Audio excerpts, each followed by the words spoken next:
Psychology in Seattle. Hey, deserving listeners, I thought I would read some of your emails, so let's get into it. This is the Psychology in Seattle podcast. I'm your host, Dr. Kirk Honda. I'm a therapist and a professor. This first email is from patron Ash. She writes, I was just reading a story in the Washington Post about a woman who left her baby in the trash where it then died. This seems to happen not infrequently. What's the psychology of leaving a live newborn in the trash as opposed to anywhere else, like somewhere the infant might be found and cared for? Even if a woman doesn't want her child, why not at least give it a chance at survival? I just can't imagine it as a soon-to-be mom myself. End of email. Yeah, this is a rough topic, so if you're not into that, I would skip forward 15 or 20 minutes, I would say. No joke. So, all right, well, I actually wrote about this when I was writing a piece on evolutionary psychology because I came across some evolutionary psychology research and hypotheses around why parents would murder their own children. So I just thought I'd read, and this is available on the website, our website. In applying evolutionary, so at the odds, before I go into this, I'll just sort of cut to the end a little bit here and say that we just don't know why people do this. We don't know why we sleep at night. We don't know why we dream at night. We have speculations, but we really don't know. We don't know why people eat too much or why people will kill people. You know, why did Ted Bundy kill a bunch of people and a million other people with the exact same genetics and the exact same background and the exact same worldview, growing up in the exact same culture? The million of other people, they didn't murder anybody. Why did Ted Bundy murder all those people? We don't know.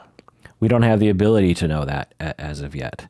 It'd be like asking someone 1,000 years ago, you know, how does an atomic bomb blow up? It's just completely inconceivable to them and is to us. We have ideas and we have ways of looking at it. We have ways of conceptualizing enough that might be able to give us some idea of what to do. It's not like we're completely in the dark. But to really answer the question, like, why does a apple fall from a tree? We know because of gravity and relativity and all that stuff. And we can mathematically describe it and predict it and stuff.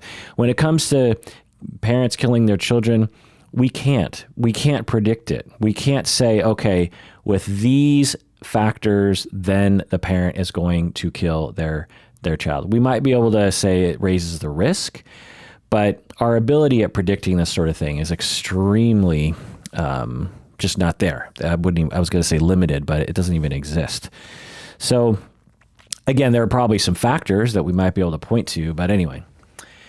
So let me read my piece here on evolutionary psychology. In applying evolutionary theory to the study of filicide, parents murdering their own children, Friedman, Cavaney, and Resnick 2012 explored the hypothesis that killing one's own children has served as an adaptive reproductive strategy for early humans, and this psychological impulse has survived as a part of the human behavioral repertoire. They identify the following key points regarding child murder in parents. So these are the key points. Number one, most child homicides are perpetrated by their own parents, about half by mothers and half by fathers. Number two, the highest risk of child homicide is on the first day of life, and these early acting perpetrators are most often the mothers. Number three, step-parents kill at much higher rates than biological parents. Number four, motives from child murder include maltreatment, altruistic killing, acutely psychotic, unwanted child, and partner revenge. So this one bears a little teasing out.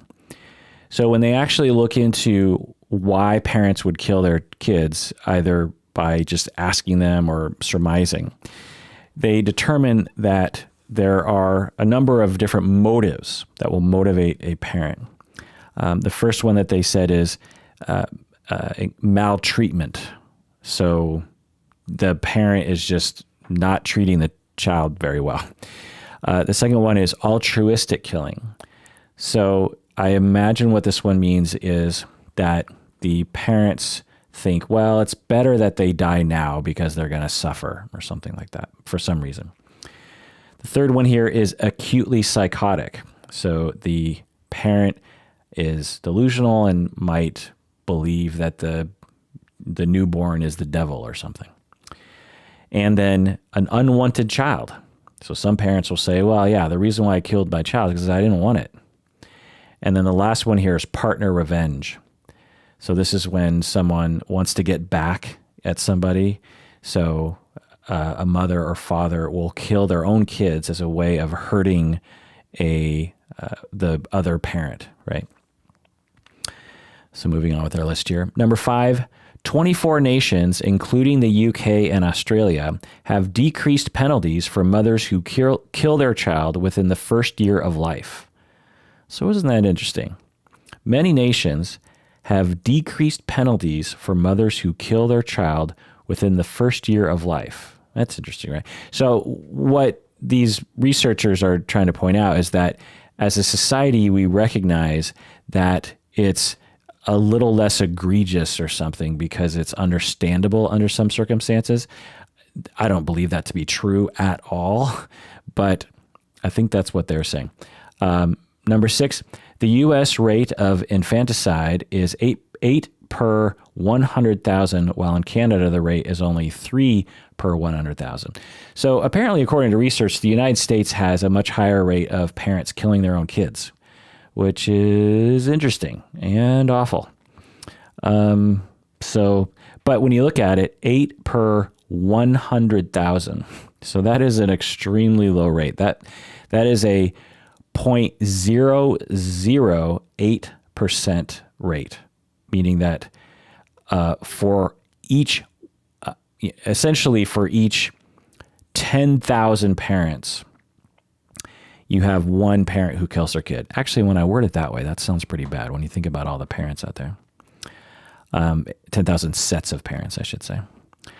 Number 7, despite public perception, a large percentage of child murders are committed by parents who are not seriously mentally ill. So that's another interesting thing. You know, most people go, oh, they must be crazy, right? They must be bipolar or psychotic or massively depressed. And that would stand to reason if you don't know much about it, because it's like, well, how could you do that? There must be something terribly wrong with you. The research shows that that's actually not the case. That most are, it's hard to lock this down, right? Because it's not like these sorts of people sign up for research studies, but many, if not most, do not qualify for a serious mental illness that would cause this sort of thing. Hurdy, another researcher, suggests that infanticide was an evolved reproductive strategy for early humans. If a newborn was defective or born at a time when the parents are having difficulty, the child would require unwanted cost and effort in child rearing. As a real-world example of the mothers in India who are hospitalized for postpartum mental illness, 43% had thought about murdering their child, and 36% had infanticidal behavior. So what they're saying here is that these people speculate that we as humans evolved a instinct to kill our children under circumstances in which we believe that everyone's better off if we kill that child. And they point towards a study that found that mothers in India who were hospitalized for mental illness, 43% of them had thought about murdering their child. So it's interesting. Based on these and other observations, Friedman et al. Believe mothers who suffer from postpartum depression and suicidality may murder their children as an altruistic act to prevent the child from the suffering of being abandoned if the mother commits suicide. The authors claim that evolutionary psychology helps explain differences between evolutionarily normal rationales for filicide and mental blah, blah, blah. Let's see. All right. Well, let's just get into my critique here. My main critique of these ideas has to do with the potential moral good or moral bad of its use. So it's a fine speculation is what basically my argument is. It's like, well, okay, it's fine. We have no idea because we would have to experiment on humans, and we can't do that. We're just observing humans and their behavior, and it's just hard to know.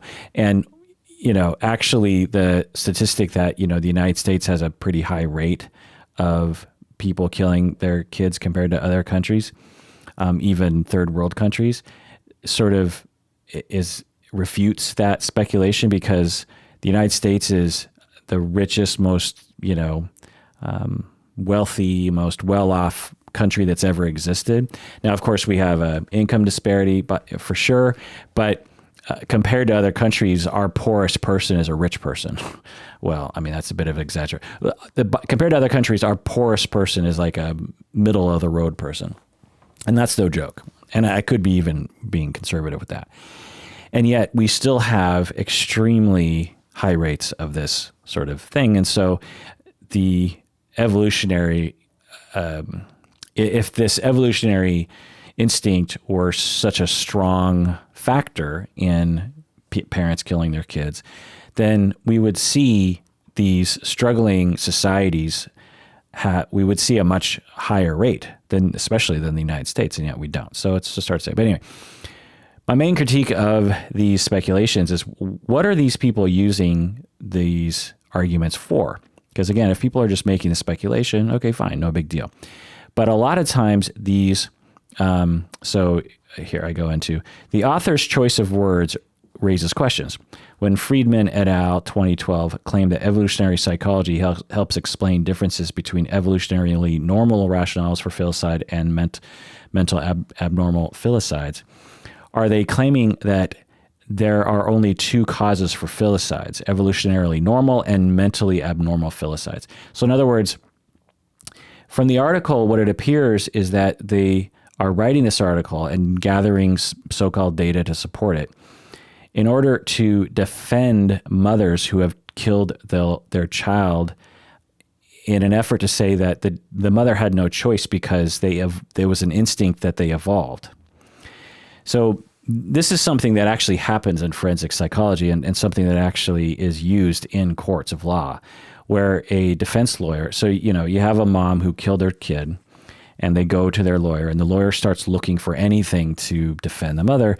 And then you have these evolutionary psychologists that come forth and say, well, actually, I would say that mothers evolved that mechanism, blah, blah, blah. And so then you can tell the jury, look, it's not right what the mother did, but according to science, we evolved a mechanism to kick in when we are in a situation of stress with an instinct to kill our kids. So we shouldn't blame the mother for just acting on our natural instincts. That's what these articles are often being used for, and I suspect have been used for. So to me, my critique of this evolutionary psychology speculation idea is like, well, if the speculation just sort of ends there, great. But if it's used to prop up this notion that science has proven that mothers have evolved this instinct, then that's ridiculous, because that's just not true. Anyone who understands evolutionary psychology for real understands that there's, especially with a question like this, there is no way to know what we quote unquote evolved to do. Even if you pointed to the animal kingdom, it's just like some animals do this, some animals don't. Anyway, the point is that's my critique of that. All right. Well, so Patron Nash, you ask, well, why the trash? Why throw the baby in the trash? Why not just put the child anywhere else so that the child could survive?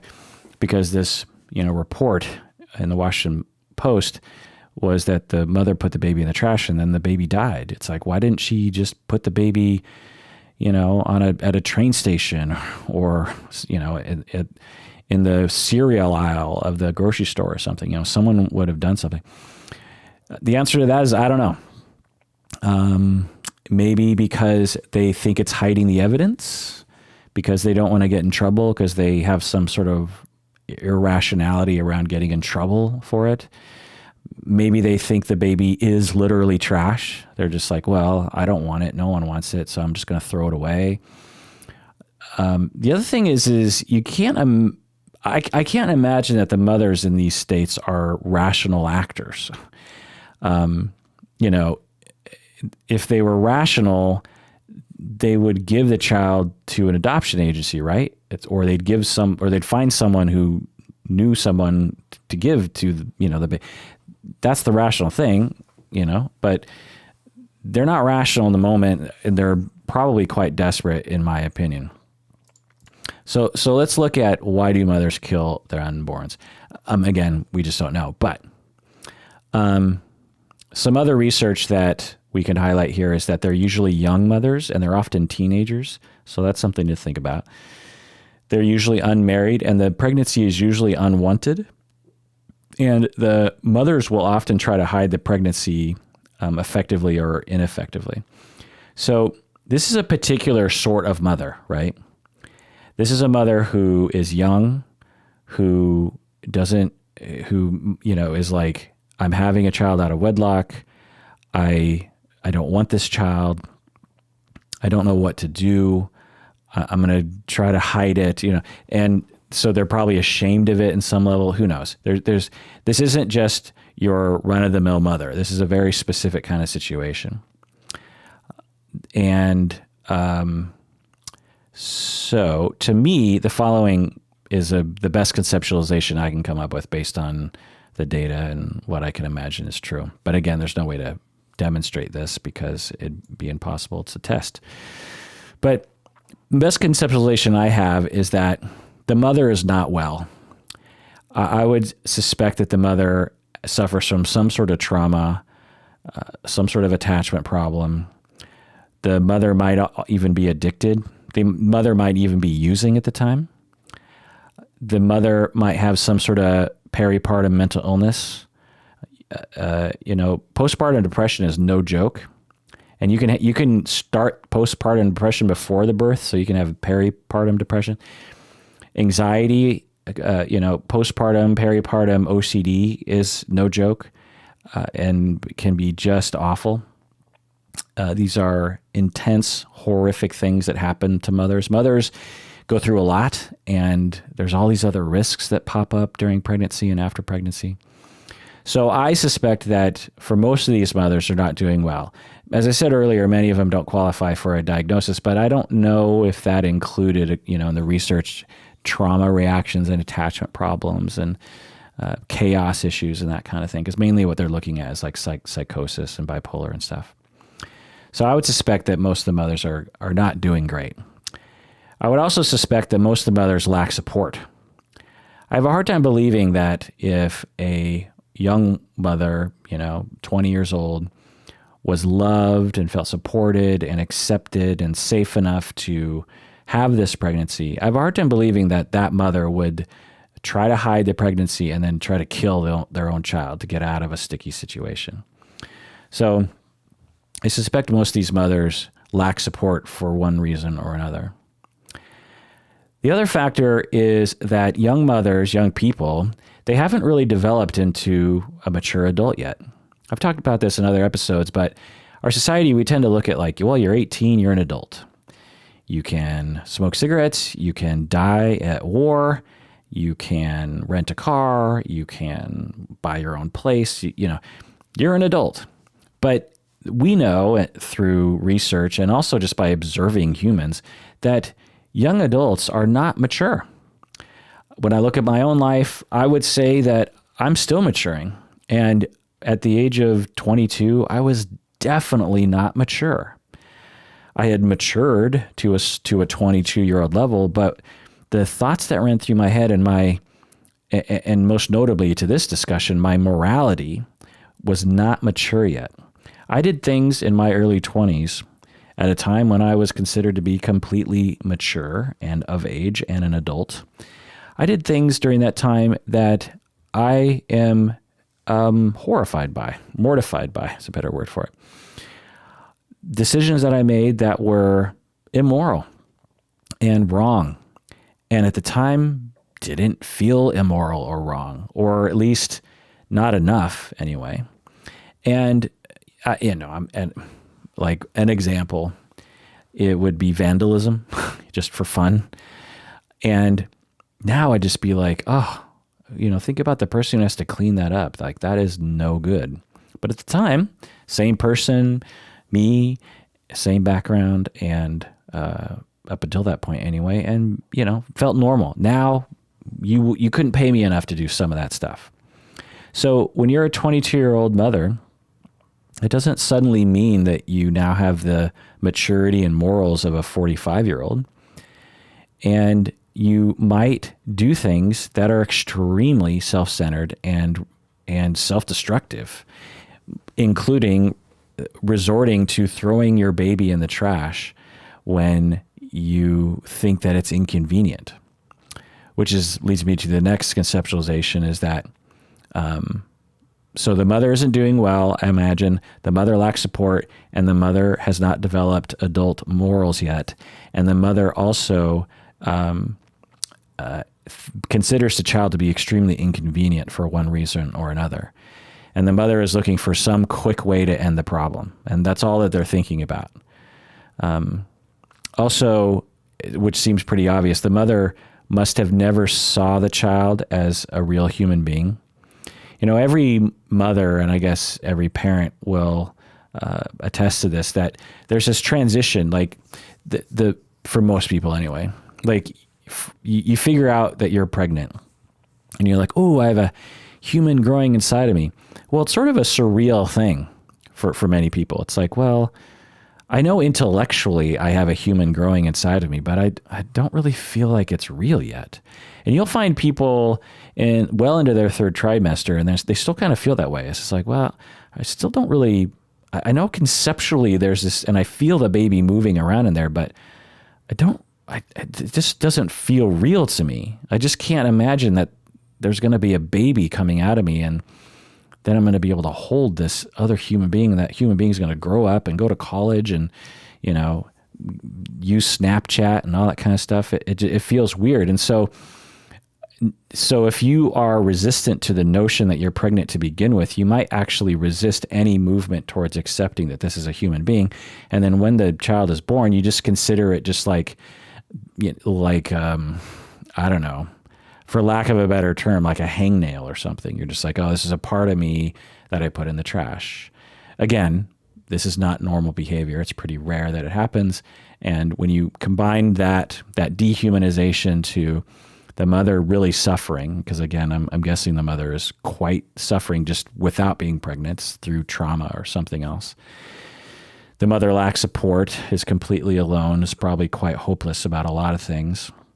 The mother hasn't developed morals, and the child is some sort of inconvenient, either to their social life or to their, goals in life or something. And you add that all together, and I think you raise the risk. Now, having said that, many people suffer from those factors and don't even really they don't think about harming their newborn child. So what's the difference between the millions of people who have those factors and those one or two people who actually do this sort of thing? Who knows? I wish I had the answer. And if we had the answer, we could actually predict who would do this and put a stop to it, but we don't. We only have the ability to look at these very broad factors. It'd be like trying to prevent suicide by saying, well, if you recently lost your job, you are more likely to kill yourself. Well, we all know, of course, that losing your job, the risk of you actually killing yourself is pretty low, but it does raise your risk a little bit, according to large statistics. So what do? We target everyone who loses their job with a massive dose of suicide prevention. Doesn't seem like a good allocation of resources. Well, the same is true here. If you have a mother that's not doing well, do you dump in all these resources to prevent that mother from killing their child? I don't know. But I do think that what we can do generally is really making sure as a society that we're helping young mothers if they need help. And I know there are programs out there, but maybe we could do better. Contact with that person, services, free therapy, free in-home therapy, that kind of thing. And with that support, whatever problems the mother is facing, they can get some kind of help and some guidance around those issues, which will lead them to being less likely to go down a dark road of eventually killing their own child. Okay, so that's that depressing email from Patron Ash. Let's go on to something else. Hey, look, my cat has chosen to join us. I'm trying to get her up by the microphone. She doesn't like to do that very much. Now she's loving the microphone, like the way cats do. All right, just sit there in my lap. Okay, I actually just got an email 12 minutes ago. Let's just read this one. This is an avid listener. I'll leave her name out because she didn't tell me if I could read her name. Now the cat is gone. The cat doesn't like your email, anonymous emailer. She asks, I must ask your professional opinion. This past weekend, a female friend of mine who was 58 years old, long divorced, she said something that stunned me. She has a 28-year-old son who lives with her. And my friend said to me, I felt just awful and stayed in bed for 2 days. So her friend was sick. I felt just awful and stayed in bed for 2 days, but it was so sweet. My son stopped over and laid down with me and held me. And she goes on with her email here. Kirk, it is clearly none of my business, but I found it totally unsettling. Am I overreacting?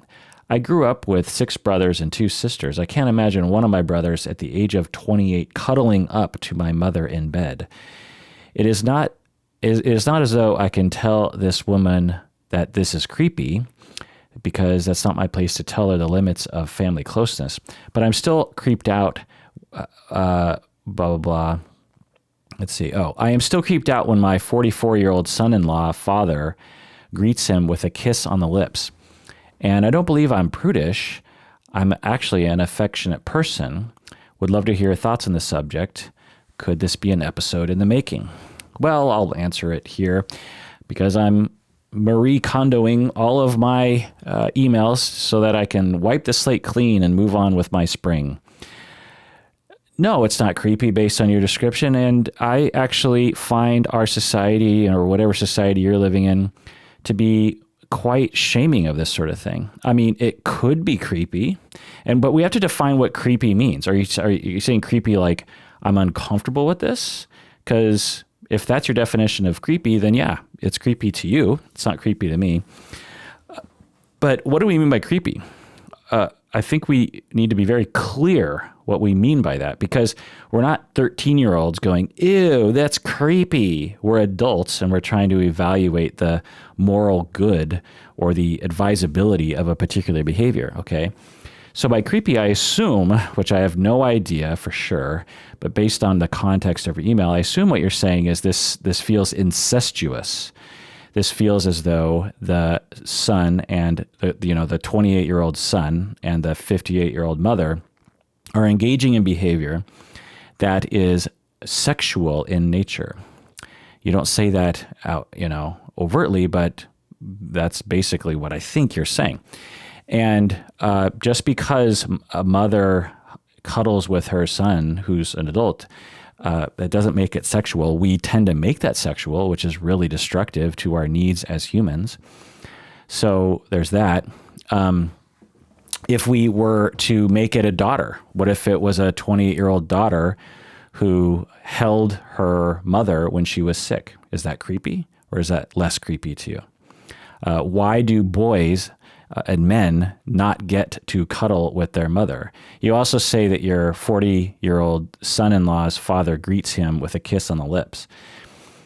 What if this was 2 women? What if it was a mom and her daughter and they kissed on the lips? I kiss my mother on the lips when I see her. And And I can tell you there's nothing sexual about it.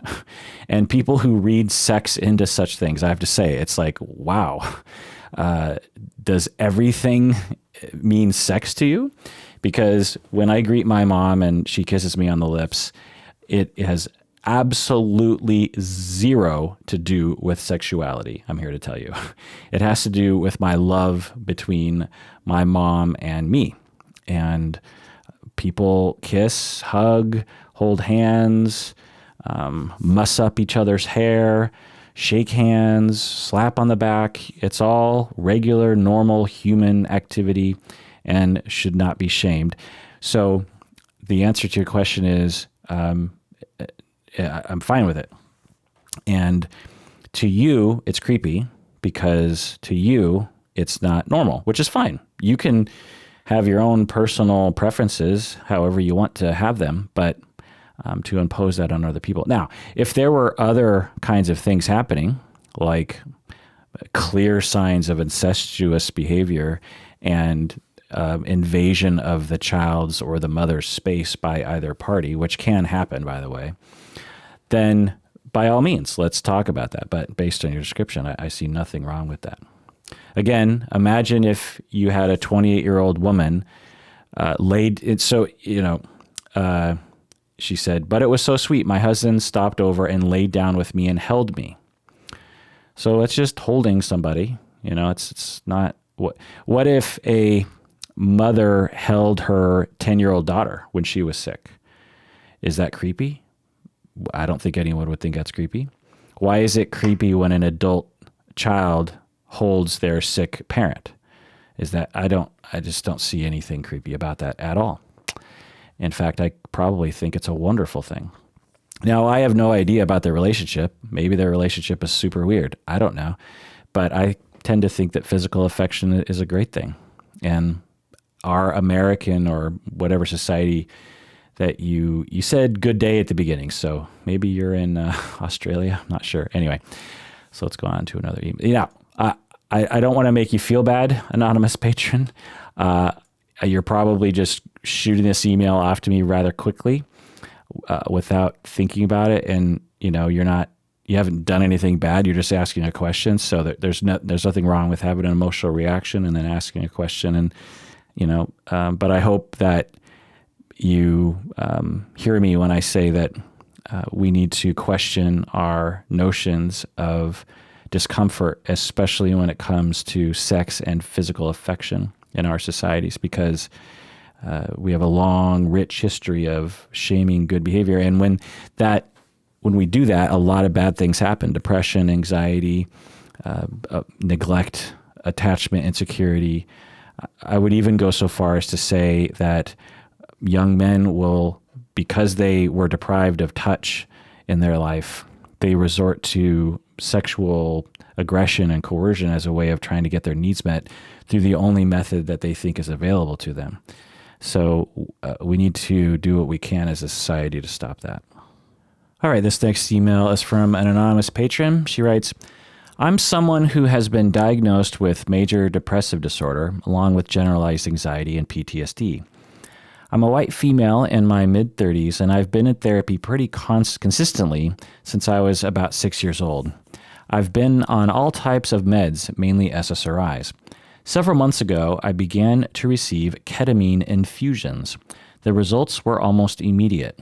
I quit smoking, which I've been doing since 13, and began to exercise 6 days a week, and I love it. I now get out of bed easily when the alarm goes off. But even though I feel good, it's like I don't know how to be happy. I feel like happiness is a skill that you learn during childhood, and I missed out on learning it because of my depression and some other factors. I feel good, I just don't know what to do with it. I sort of feel like I was born yesterday, honestly, and I'm having trouble adjusting to this sudden overnight change. I am in therapy and working on this, but this is new territory for my therapist too, so I wanted to get your take on the matter. End of email. Yeah, well, it's hard for me to know without talking to you and getting a gauge on your course and the degree at which you're talking about.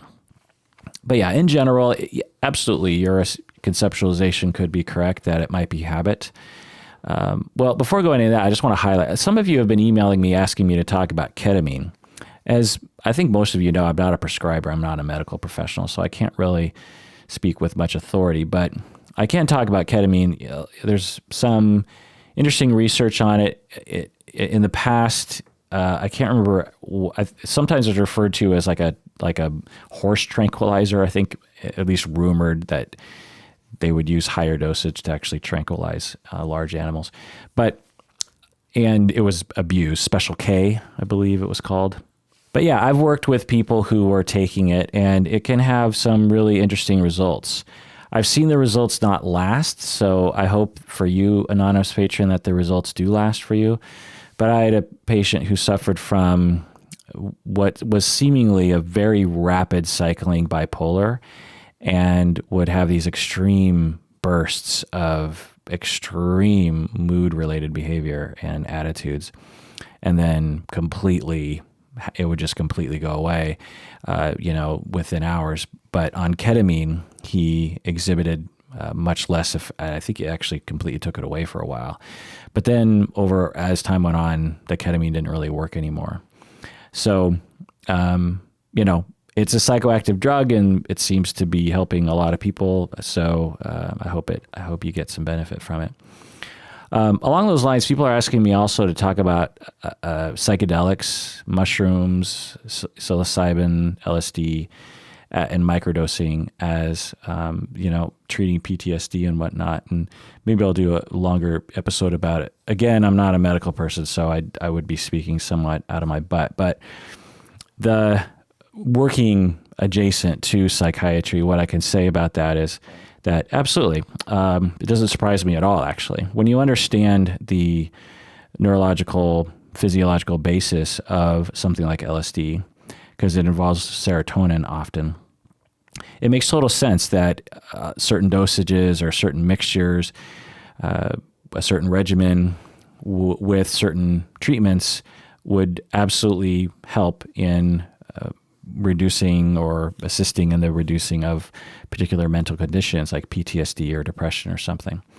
So to some people, to a lot of people, there's this huge divide between illegal drugs and legal drugs. They'll be like, okay, you have SSRIs like Prozac over here, and then way, way far away, you have like mushrooms and LSD and marijuana. Well, that's just a social distinction. To me, there is no distinction. They're all just substances that affect the brain in a number of different ways. And to some extent, there's not a lot of differentiation between the two. Like, for example, morphine or Percocet or Vicodin or OxyContin you'll give to people when they have their wisdom teeth pulled, totally normal. But in the, way far away, you have this thing called heroin, and it's so dangerous. Well, heroin is the exact same thing, essentially, as Percocet. Heroin is just sold in the street, and Percocet is sold to you by your pharmacy. So, and people who abuse opiates and opioids will attest to that. Now there are some slight differences, but they're essentially the same. So yeah, the issue of psilocybin, LSD helping people makes total sense. Now, some of the news reports are coming out, and I've seen them on Reddit, saying that LSD is going to end PTSD. They're not saying that exactly, but that's the thing they're trying to communicate. Scientists, and they make it seem like, oh, these rebel scientists are looking at LSD and they're going to cure the world. And it's like, no, like, it'll just be added to the list of possible things that can be prescribed to people, and will probably have similar success rates as other sorts of treatments. Now, I could be wrong. We'll see, because it's hard to know, because the government makes it difficult for us to research this sort of thing, and society does too. So sometimes it's hard to know. But from the research I've seen, there's some promise. And what I imagine will happen is in 20 or 30 years, by that point anyway, psychiatrists will have yet another tool available to them, but it's not going to revolutionize the human race. Okay. Having said that, it could revolutionize some humans for sure. And the way that ketamine, once it started to be used more frequently, it for some people absolutely changed their life. In the same way that when Prozac came on the market and other SSRIs, for some people it completely changed their life. It was a miracle drug for some people. I mean, I know people who chronically take SSRIs, and they know that without it, their life would be in shambles. And they take it all the time for 10 years straight. And they occasionally will try to get off it, and it's awful. And so each of the drugs that we sell, there's someone out there that's like, this is perfect for me. So you ask, I started taking ketamine infusions and I feel great and I have energy and I'm not depressed anymore, and I quit smoking and I started exercising and I get out of bed in the morning, and I'm so happy for you, anonymous patron. That is fantastic. You deserve it. Sounds like you've been suffering for a long time. And you also say that you feel like you don't know how to be happy because you have this habit of being sad. Yeah, absolutely. It could be a habit. When you are in a certain chronic mood, you develop this chronic attitude or approach to life, and your neurons chronically fire in a particular way. And once that mood has shifted, it might actually take a bit of time for those habits to change. You know, like just as an example, I don't know if this is true for you, anonymous patron, but someone could ask you, hey, would you like to go to this party? And you might habitually just say, nah, you know, because you know that you're not going to want to go at the moment. You know, when the date of the party comes along, you're not going to want to leave the house, or you're going to feel so low self-esteem or whatever that you're going to be like, I shouldn't go. Well, it might be that when people invite you to do things, you're just like, nah, even though you're like, well, wait a second, maybe I'm in a position where I might actually enjoy that. I don't know. Will I enjoy it? And so there's just all these things that you have to change, which is a good problem to have, I just have to say. So yeah, it could be habit. The other thing is you could still be a little depressed. I know you're doing a lot better in relation to before, but you actually might still have retained some mild depression. And that wouldn't be unheard of. And it's not a black or white thing. You know, there's not those who are not depressed and those who are depressed. You know, and they're never the twain shall meet. There's a spectrum, right?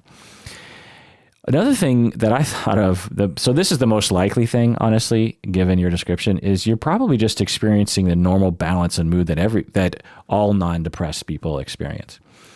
In that you have energy sometimes, at other times you don't. And you're happy sometimes, and other times you're a bit confused. Everyone's pretty much like that. No one's like, yay, I am happy all the time. I am having a great life. I don't know anyone who is like that. And anyone who is like that on the surface, usually just below that veil of happiness is a deeply sad person. So people suffer, and sadness is rational, and suffering is just a thing. So there you go. But yeah, as I said, to answer your question, it could be habitual thinking that will take time to break. This is one of the reasons why placebo works. You know, when we give people sugar pills and tell them that it's an antidepressant, a good number of those people will actually experience a reduction in symptoms or a complete relapse in their depressive disorder. And we will ask ourselves why. Well, we just can speculate. But one of the speculations is that when you believe that something is going to work, it works. In other words, you have hope for the future, and so you actually start acting as if. So if I give you a pill and tell you that, and actually, not to burst your bubble, but your ketamine could actually be doing this to you. It's not likely, given that you've taken other meds, but who knows. But and there's actually some evidence that this is how SSRIs work to some extent, because we tend to see SSRIs as like, oh, it's a happy pill, you know, Prozac makes you happy. And when you actually look at the physiology of it and the research, it actually doesn't make any sense. I won't go into the details on the brain science, but it has to do with like upregulation of certain transmitters and all that kind of stuff. But anyway, and downregulation. But where was I? Oh yeah. Placebo. So you believe it's going to work, you're hopeful, and then you wake up that morning and you're like, okay, I am hopeful. I am sure this is working. Well, what do non-depressed people do? Well, they get up fast. Well, they go exercise. Well, they, think happy thoughts, and by doing all those things, acting as if you are not depressed, it actually can make you less depressed. Now, this isn't to say that when you're depressed, all you have to do is think positively, because, of course, every depressed person would simply do that because they're pretty desperate to not be depressed. That's not how it works, but I hope you get my meaning. All right, let's go on to another email. Actually, no, I lied. Let's take a break first.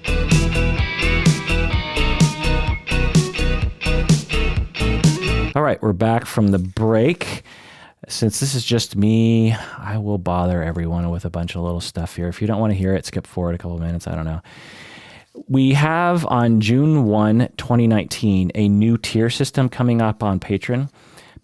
So if you want to become a patron and you're not a patron yet, you might want to become a patron before June 1, 2019, because once that date happens, then all of the tiers are going to become more expensive. So if you care about such things, become a patron now. Go to patreon.com. The main thing is you get access to all of our best episodes, which are only available for patrons.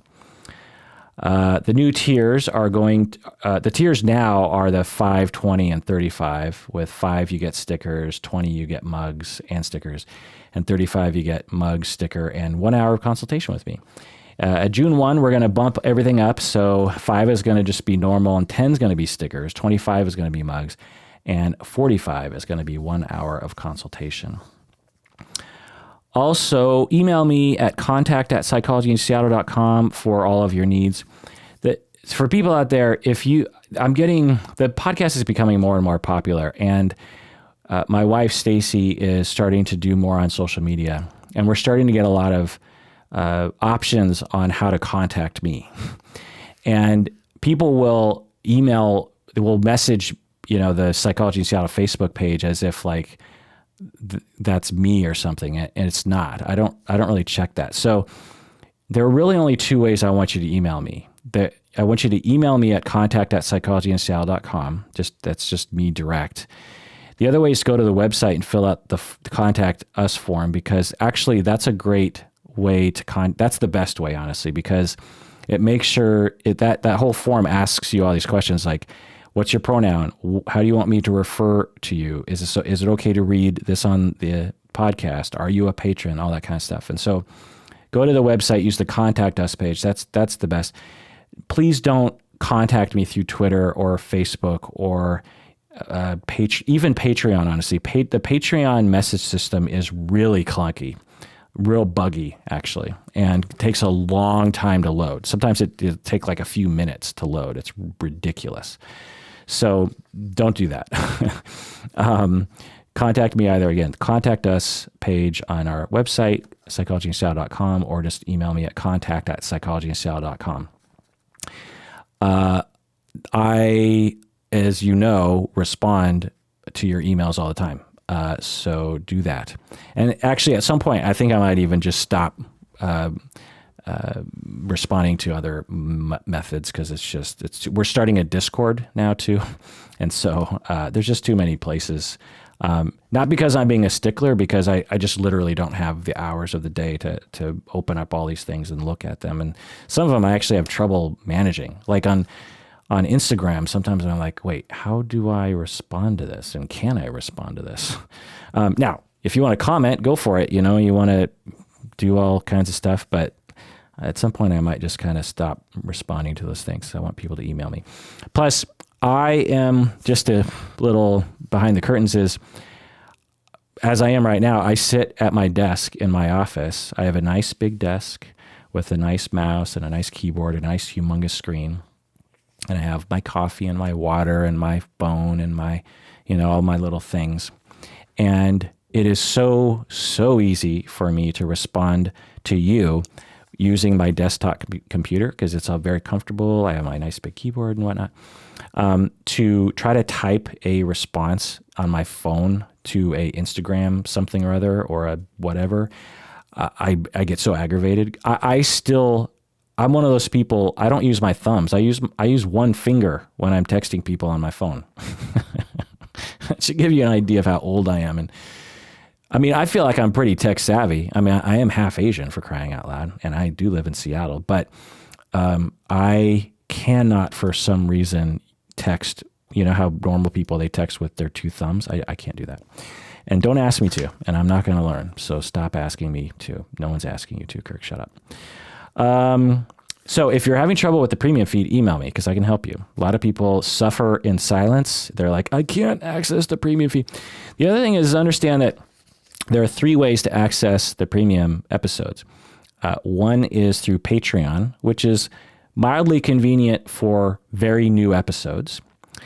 You can subscribe on to the premium feed on your phone, which is pretty convenient, but it only has the most recent episodes. Sometimes it has all of them, and sometimes it doesn't, depending on the app. The best place to go is the website, especially because all the episodes are categorized, and the best episodes are the premium episodes. And there's 2 pages called patron episodes that house all the deep dives and all that kind of stuff. So if you go there, I find that to be very convenient. And you can go there on your phone and listen to episodes while you're on your phone, just the way it would be in a normal situation. So that is me educating you on that. Okay, let's go to another email. And someone literally just emailed me 2 seconds ago, patron Gina, asking for the instructions on how to access the premium episodes. She emailed me, which is fantastic, and it's very easy for me to help her out on how to access the premium episodes. Okay, this next email is from patron Riley. She asks, I've been reading about Japanese psychotherapy, specifically Morita therapy. I've even loaned some clients a book called Constructive Living before. It's a niche discipline, but I'd be excited to hear about it on your show with your analysis. Surely there's someone practicing knowledgeable about it in Seattle. That's the end of the email.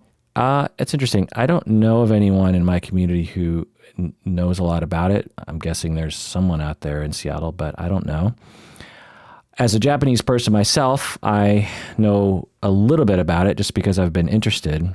But I will say as a caveat, I'm not an expert on this and or even Japanese culture.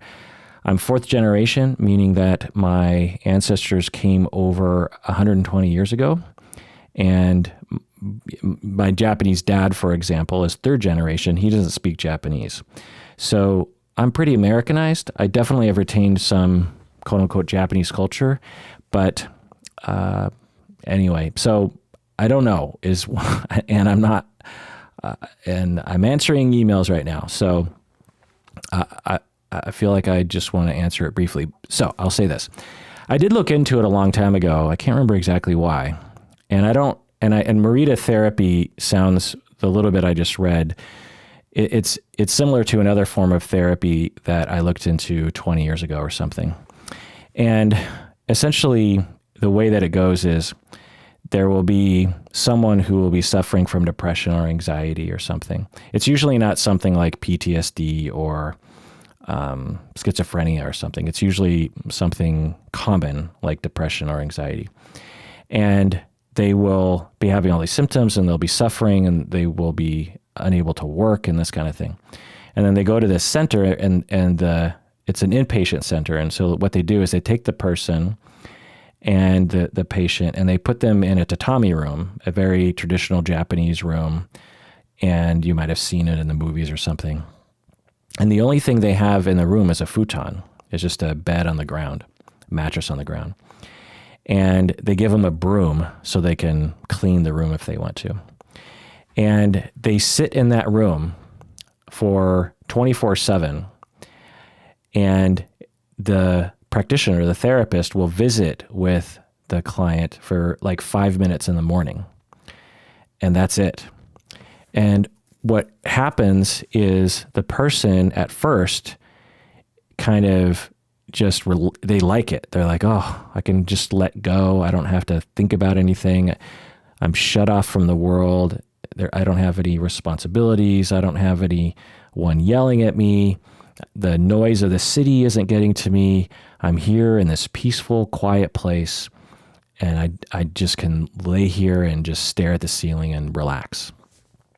To me, that sounds like a nightmare because I'd get bored out of my mind. I'd want at least something to do, like solitaire or something. But anyway, they do that. And then eventually over time, and there's a little bit of, they might start increasing the contact with a therapist a little bit more and more each day, just to talk about how they're feeling and everything. But it's very non-confrontational. It's very non-action oriented. It's very passive. It's a very passive form of therapy. And then as time goes on, the individual, say day 5 or 6, they start actually missing the world. They miss their job. They miss their family. They miss society. They miss the noise of the city. But they're not really quite there yet. Then you give them a few more days and they really miss the world and they're bored. And they're just like, man, at first I thought this was great because I was protected from all the stress. But as the time goes on, I just think this is awful. I have nothing to do. Yeah, sure, the outside world is stressful, but at least it's living. At least it has interesting things in it. I want back in the world. Let me at it.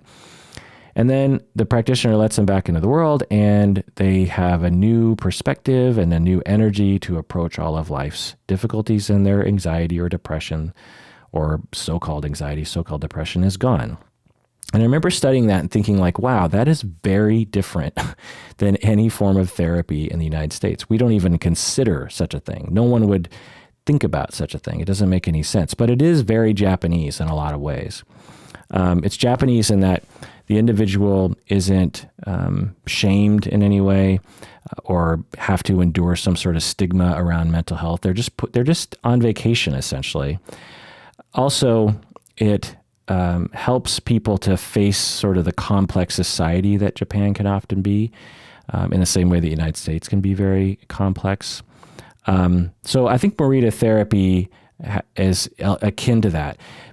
I think that Japan, for whatever reason, well, not for whatever reason, but for cultural reasons, has developed a tradition of helping that involves a very different line of thinking, one that results in this kind of therapy, but also with Morita therapy, a sort of acceptance. So in that therapy model that I told you about, one way you can look at it is that the patient is, through experience, basically forced to accept the world the way that it is. And as they go back into the world, they're just like, look, I accept the world as it is, and I'm going to lean into the world.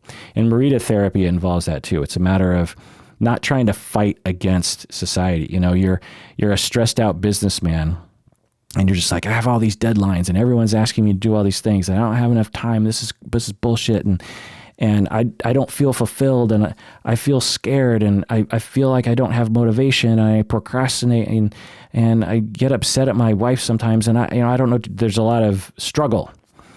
Well, with Morita therapy, the idea, part of it is like, you can't change any of that stuff. You can't change the fact that the world is stressful. You can't change the fact that you are in a bad mood sometimes. You can't change the fact that you have conflict sometimes. You can't change the fact that you have to work sometimes.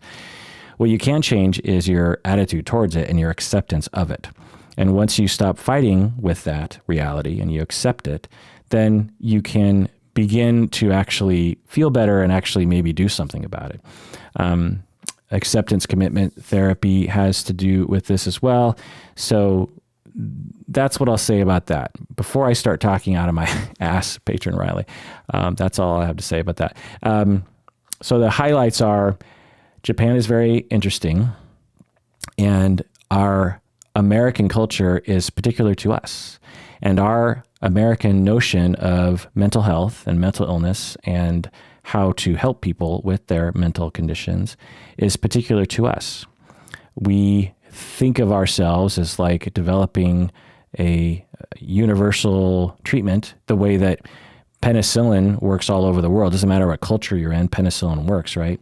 Well, we tend to think of psychotherapy in the same way, but it's not. Psychotherapy is a way to treat Americans and societies that lend themselves to psychotherapy. And there are people in the United States who actually are excluded from that, who actually probably psychotherapy isn't the best mode for them, or at least the way that it's typically done. And so we just have to really think about that, not only to better help the people in our communities, but also just to maybe expand our mind and say like, I wonder what else we're not doing. Because maybe Morita therapy and other Japanese-oriented therapies, maybe there's something to that. Maybe we could do something like that. Like imagine if if you did some research studies, actually found this to be very effective. It would be relatively cheap, right? You could even do it in their own home. You could just go to their house, take everything out of one room, make sure it was soundproof, make sure that there's no TV and no one can go in there. And you just say, I just need you to stay here and don't go on the internet. And sure, you can have a video game, like you could have an Xbox or something, or this Nintendo DS or something. But you're just going to stay here, and I'm going to come check on you every now and then. Every day I'm going to come here, and I'm going to see how you're doing. But I need you to stay here and just relax, take deep breaths. But I'm not going to tell you what to do. I just want you to just take a break. And then, by day 5 or 6, imagine what you might discover. I did an episode called Rite of Passage Therapy. If it's an old episode, 8 years ago or 7 years ago, it's a pretty good episode with a former student of mine, Paul Abadili. And what he does is he does basically a version of this with people, wilderness therapy thing, where he will get young people into the wilderness, and he will put the young people in a random spot in the wilderness somewhere. And they sit in that one spot for like 3 or 4 days and every day Paul will go up to them and say, how you doing? And they're like, yeah, I'm fine. And okay, I'll see you tomorrow. And then the person is just supposed to stay in that general vicinity, like within a few hundred feet. And they sleep there. And the other thing, they have no food. So they fast, they have water, but they have no food. They have no video game, they have no cell phone, and they just sit there in the wilderness for like 3 or 4 days with no food, and all they have to do is just think. Imagine the self-discovery you would go through during that time. I mean, I can't imagine it. It boggles the brain. I go to the line at the grocery store, and if I have to just stand there for like 5 minutes, I don't know what to do with myself. I'm so bored. What do I do? So now, of course, some of you out there are diagnosing me, and that's fine. You can do that. I'm diagnosable. And so there are some forms of this going on in the United States, but they're extremely limited. And plus, this involves going into the wilderness and paying lots of money and blah, blah. I wonder what we could do if we actually did stuff like this on a smaller scale. It's an interesting thought to think of. Thanks for raising that question, Patron Riley. All right, this next email is from an anonymous patron. She writes, could you talk about leaving abusive relationships and why it's so hard? And maybe offer some advice on how to go about it. Also, I was wondering if you could go over what a healthy relationship should look like. I've never had a healthy relationship, and it's incredibly hard to discern healthy from less abusive. I'm currently in an abusive relationship, and I find it extremely hard to break away. When I think about what I'm afraid of, I realize that this person is such a big part of my life and most of my support system. I am overly reliant on him for a lot of things. He cares about me more than anyone else in my life has, but he also hurts me more than most people in my life do. He currently knows me better than anyone else, and I'm afraid of losing that and not having anyone else in my life that understands me. I'm currently in the process of attempting to end the relationship, but he is begging me to stay and says that he will do anything to make me stay. I think I'm afraid of hurting him, partly because I know how bad that feels, but also because I can't take the thought of him hating me and turning his back on me. I can't really decide if I can't break it off because I'm too afraid, or if it's because I am putting his feelings before my own and I can't choose myself. Healthy behavior can make me feel like the person doesn't really love or care about me, so sometimes it's hard for me to understand what the difference between healthy behavior and not. And I think that might be another reason why I can't get out of the pattern I'm in. I walk away from normal guys because I assume that they are not invested enough. He will never, so then she goes on to talk about some of his abusive behaviors. He will never take no for an answer when it comes to sex. And then when I say I don't want to and that I should be able to say no to him, he says I am misperceiving the situation and that he's not like the guys from my past who were more abusive. Then he gets upset with me because he can't do anything without triggering me, quote unquote. And then I feel guilty and we end up having sex. It's very confusing. And then he gets into my head and she goes on from there. But anyway, I hope you get the picture. So what can I say about this? Well, the first thing I'll say, because you're saying, how do you get out of a relationship? It's so hard. Well, I'm here to tell you it's hard to end any relationship like this. Any long-term romantic relationship, it's hard unless you're a psychopath. It's very hard. People will come to me and talk for years about a relationship that they are 100% sure that they want to leave, and it'll take them 5 years to eventually pull the trigger on it. It just takes a long time. It's normal. And I even talk with them about this. Like a lot of times people will come into therapy trying to figure out whether or not they should get a divorce or not. And although most of my clients end up deciding that they're not going to get a divorce, some of them do. And so they'll be talking to me and they'll be like, yeah, so we've been talking about this a long time and I vacillate back and forth. I'm 100% sure that I want a divorce now. And I just, what do I do? Well, the first thing I say is, not the first thing, but one of the things I'll say to them is, well, at this point, this is how you really feel. And you're very sure of yourself. And maybe this means that within the next month or so, things are going to start happening where divorce is actually certain. And so maybe this is truly the beginning of the end of your relationship with your spouse. Another possibility is that this is how you feel right now. And even though you've felt this way a long time, maybe this feeling will alter in the next weeks. Maybe you'll even get back together with your spouse. I don't know. I don't have any vested interest in whatever you decide to do, and I'll support whatever you do. But I want to tell you that in my experience with clients in this state, they will vacillate from being 100% sure for a few weeks or even a few months or even a few years to being less sure and even having a complete turnaround. I've had people say they were 100% sure they wanted to leave, and then a year later, they're 100% sure that they want to spend the rest of their life with that person. And I don't consider it to be a dysfunctional decision. So just be ready for there to be some vacillation before you can figure out really what you want to do. And so just allow yourself that space. The reason why I tell my clients this is for two reasons. One, I want them to be realistic about their own ability to know exactly what they want in a given moment. Because when you act as if you are certain and then a week later you change your mind, then you can end up doing a lot of bad things.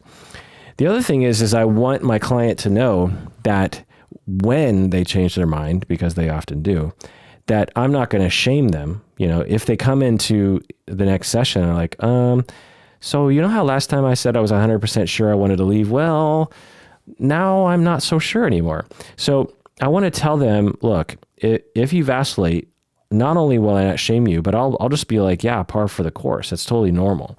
So it takes a long time for anyone, whether they're in an abusive relationship or not, to actually leave their partner.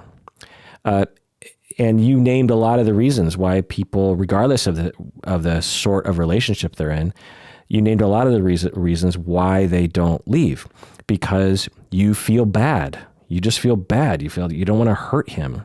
You're confused a lot of times. You're worried you won't find someone better. You don't want to lose the love that you have with him. That's an important thing. And to those people out there who don't understand, who yell at and victim shame, like, why don't you leave your husband?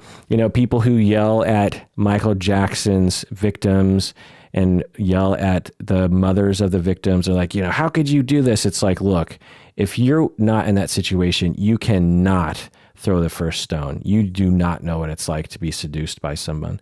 It is extremely, when people are good at it, it's very effective. And since this happens so often in our society, you just have to figure, just because I can't relate to it doesn't mean that it wouldn't have happened to me too. So just, let's all cool our jets. So when abusive people stay with their when abused people stay with their abusive partners, some of the times they stay because they actually still love that person. They still love their abusive spouse, which might seem like sick to you or Stockholm syndrome to you, which is possible.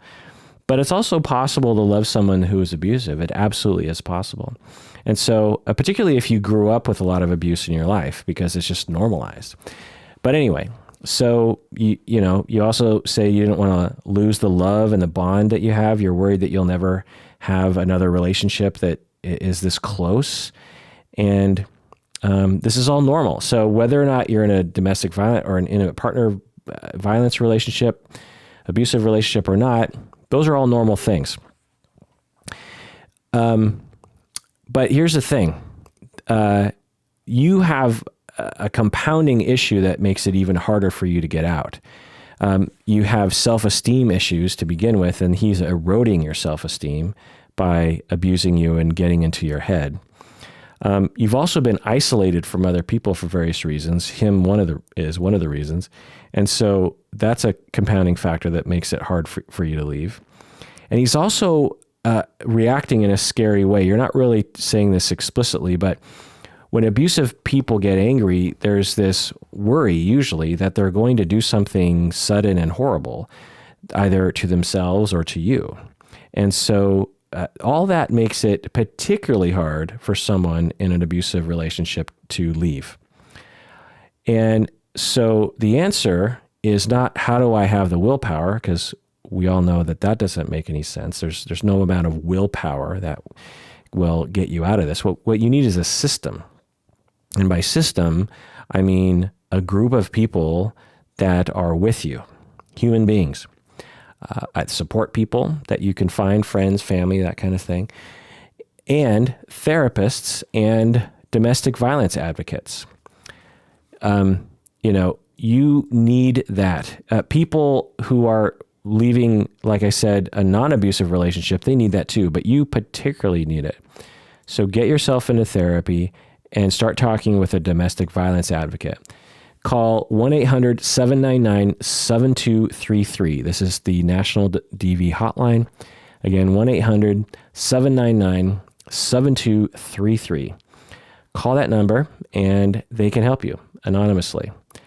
Maybe you don't get hooked up right away, but as time goes on, you can start saying, okay, I think I'm ready to take action. I want to meet in person with a domestic violence advocate. And then that advocate they'll have resources. They'll have safe houses for you. They can even be there with you or get other people to be with you when you decide to break up with him, so that if he does do anything horrible, there's other people there to help you out. There might even be funds to set you up with, a job or whatever it is that you need. There's lots of things that are out there because you deserve that. Okay. And no one should stay in a relationship that they don't want to be in, particularly if one of the reasons is because they're being abused and their self-esteem is eroding and, all that kind of stuff. So, yeah. Now, having said that, conceptually, I am imagining that your husband or boyfriend is also suffering quite a bit as well, and so he should get treatment. And so I would encourage him through this process. Once you get your team together, I would go to him and say, I really think you should be talking to a therapist, or if you know one of his close friends or something, maybe have them on hand so that they can take care of him. That might also make you feel better about saying goodbye because you know that other people know to take care of him after you leave. So yeah, you deserve to leave. You also ask, what does a healthy relationship look like? That is a very difficult thing to summarize. But in general, when people are at their best, which should be pretty easy to achieve, fairly easy to achieve, non-triggered, shall I say, they can listen to each other and value the other person's feelings. Like, for instance, the story you told about not wanting to have sex. Well, a healthy relationship, a healthy partner, So they are like, hey, let's have sex. And you're just like, nah, I'm not really into it. The person who was rejected, well, let me back up. So you have a routine sexually with this person that sometimes involves having sex and sometimes doesn't. And so he comes to you and he's like, so let's have sex. And you're just like, honey, I love you. I'm just really tired and I'm not in the mood. I think you're a sexy, wonderful person. Could we just maybe cuddle in front of the TV? Because that's kind of all of the energy I have today. And that kind of rejection is better than just saying, no, I'm tired or something, or just ignoring and rolling over or something, or saying something like, I had an appointment today, so I couldn't do it. Like, you want to let people down easy, because for people to ask for sex, it's actually quite vulnerable. So it's important to take care of them. You don't have to do it, of course, and you shouldn't have sex when you don't want to, for your own self-esteem reasons and your own boundary justification, but you should let the other person down easy. Okay. So in that moment, your husband or boyfriend is being rejected and he's hurt in all likelihood, but he takes responsibility and says, okay, well, that's a bummer. I feel hurt. I'm disappointed, but my wife doesn't want to have sex with me. So I'm not going to pressure her, because why would I do that? Why would I want to have sex with someone who doesn't want to have sex in that moment? I'm sure that my wife will eventually want to have sex with me because she loves me, and it's just a matter of time. So this isn't the end of our sex life. The world isn't coming to an end. I could say, oh, okay, cool. Well, how about tomorrow? Or how about you let me know when you're ready to go for it, or whatever. Or you know what? I think cuddling is even a better option, because I wanted to watch this new TV show or whatever. So that's what a healthy relationship looks like. Now, that's not the only way a healthy relationship looks like, but that's to demonstrate in a very short amount of time the emotional and differentiated process of a healthy relationship. That's one way of describing it. Anyway. Okay, this next email is from an anonymous patron. She writes, I recently read a book that had a hypothesis that ADHD can result from a highly sensitive person not being adequately attached to their caregiver. The authors claim that attachment enables the proper development of the brain pathways responsible for executive functioning and the avoidance of ADHD. The reason this intrigues me is that I was adopted and had many other issues that likely interfered with my attachment process. I'd like to know if there's any evidence that attachment issues can play a role in executive functioning. End of email. Yeah, absolutely. There's an association. Attachment insecurity and issues that commonly cause attachment injuries, like adoption or abandonment or mistreatment, are associated with executive function issues and ADHD. So there's absolutely an association. But as I often talk about, it's hard to know exactly what's going on because we don't really understand the brain very well. But the theory goes, according to me anyway, is that as the brain is developing early throughout our childhood, because our executive function develops up until we're in our 20s. So, but it's particularly developing when we're young. And as the brain is developing, let's say that the child is really stressed out because the child is not feeling very secure in the world. They're having a lot of, one of the hallmarks of good attachment parenting is that the parent notices the child's emotional state and responds well to it. And when you are raised badly, or you have particular problems that sort of interfere or sort of make your issues even bigger as a child, that can make it so that you experience the world in this chronically emotionally negative space. And so in that space, and you start actually building opinions about other people and yourself, like, am I bad? Is the world bad? And so you don't really have a lot of resources or time to relax and allow your brain to develop normally. And as I said, the executive function process is still developing well into our 20s. And so if you have this chronic stress and chronic preoccupation with other things, then that can absolutely interfere with the development. That's my hypothesis anyway. For example, when you have attachment disruptions, that does not interfere with a lot of different brain processes that have already developed prior to developing your attachment style and attachment sort of situation, like our autonomic breathing apparatus in our brain. Our brain regulates our breathing and our heart rate and stuff, and when you have attachment disruptions, that it doesn't interfere with that because we've already developed that very early in life. So because certain things are still developing, anything that sort of causes a lot of stress to the brain, like attachment problems, in my estimation, could absolutely affect the development of it. The other thing to think about is that attachment reactivity, attachment insecurity can look like executive problems like ADHD. For example, let's say a child develops avoidant attachment style. And for a full discussion on all this stuff, listen to my 17 hours on attachment theory that I did a little bit ago. You have to become a patron of the podcast to listen to that. So when someone is chronically neglected and their parents aren't attuned, their parents aren't noticing and or reacting well to the child's emotional state, the child will eventually learn, I can't really depend on the world. And so I'm not even going to pay attention to the world. I'm just going to be in my own world. And so I'm going to turn off the world. Well, that was adaptive in, they were young because they needed to do that to cope with whatever was happening with their parents. Well, you put that child as an 8-year-old in class, and their neurons have developed in such a way where they just sort of have shut themselves off from the world. Now, maybe their executive function is actually working fine, but neurologically speaking. But because they've shut themselves off from the world, they don't pay attention to the teacher very much. When a teacher is in front of the class, a major thing that the teacher depends on is that the kids care about what the teacher is doing.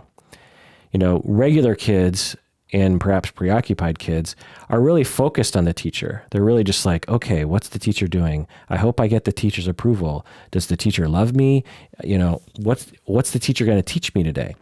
Well, if you learned at the age of 18 months that it was actually harmful to your soul to pay attention to adults because when you did so, it actually hurt you. Neurologically speaking, it's actually impossible for you to pay attention to those kinds of things. So you sit that kid down in class in 8th grade, and they actually can't pay attention to the teacher very well because of their avoidant attachment. Avoidant attachment people also have trouble with memory because, again, when you develop avoidant attachment, you also learn that it's easier if you just forget things because it doesn't do you any good to remember these bad things that are happening. And so it's just good to forget and also to not encode memory. Well, that can also look like ADHD. ADHD, executive function, which ADHD is a neurological condition, right? Similar to a brain injury or a stroke or something. There's something wrong with the physiology of the brain that results in executive function disorders like ADHD. And so when an avoidant person, but an avoidant situation is also a neurological thing, of course, but we wouldn't conceptualize it in the same way that we would executive function problems. And so ADHD people have problems with memory. Avoidant people have problems with memory. ADHD people have trouble paying attention, and avoidant people have trouble paying attention to teachers. Now, a avoidant kid will have no problem paying attention to things that have to do with their things they're interested in, like maybe a video game or something in front of them that they like to do. And ADHD people sometimes don't have a problem with that either. But anyway, so you can see how avoidant attachment and other attachment insecurities can actually look like ADHD, even though it isn't. And I actually see this all the time in my supervisees' kids. My supervisees, a lot of them work in mental health agencies in the community. And it's extremely popular for these kids to have been diagnosed with ADHD. And for various reasons that I won't go into, but one of the reasons is that the teachers actually just see everything. A lot of teachers see everything as ADHD. It's like, oh, this kid isn't doing well in school, ADHD. And the school can have tremendous power because they can affect the psychiatrist, they can affect the parents, they can affect the kid, which makes sense. The kid's in school for 6 hours plus a day. So, it stands to reason that they have power. They should have some power. But they're not diagnosticians. That's the thing. And so I see this a lot. And my supervisee will say, well, they've been diagnosed with ADHD. And I'll be like, okay, well, let's walk ourselves through this. And then they'll proceed to tell me, okay, this kid was in a foster home from the age of 2 to 4. This kid was abused sexually from the age of 4 to 6. And this kid has lived with their grandparents and their grandparents died. And I'm like, okay, so how do we know if this is an actual case of ADHD, which we could almost consider a biological condition? In terms of genetic, like you're born with the precursors to it and that kind of thing. How do we know that it's the difference between ADHD or this person is having trouble paying attention and is acting out in school because they have self-esteem issues and they're preoccupied with stress in life and their attachment issues are challenged and their attachment with the teacher and the other students, there's all these stresses in their life that are so preoccupying their mind that they can't concentrate in school. We can all relate to this, right? Let's say that you are an accountant and your mother is dying in the hospital and you go to work and you have to pay attention to numbers and Excel spreadsheets and credits and, debits and stuff. And start noticing that your mind is wandering and that you're not really on task and that it's hard for you to, do a couple steps. You're like, oh, wait, what am I doing? And you have to go back. We would all understand that that would be reasonable, right? Well, what's different about a 7-year-old who's been through hell and back and having trouble in school? Why do we just go to ADHD? Why don't we also think about trauma, systemic family systems issues, stress issues, self-esteem? Like, why aren't we thinking about that? It boggles the mind. And, just giving someone Ritalin is not going to erase 7 years of neglect and abuse. So let's, wake up here. I get upset about it, as you can tell. All right. Well, that's as good a place as any to end. So let's just end there. I managed to get to another 5 pages of emails there or something. We'll see if I can get rid of all of them this spring. All right, well, that does it for that episode of Psychology in Seattle. Again, if you want to contact us, email us at contact@psychologyinseattle.com or go to the website and use the Contact Us page. Those are the best places to contact me. So do that now if you have any feedback. And please take care of yourself because you deserve it. You really, really do.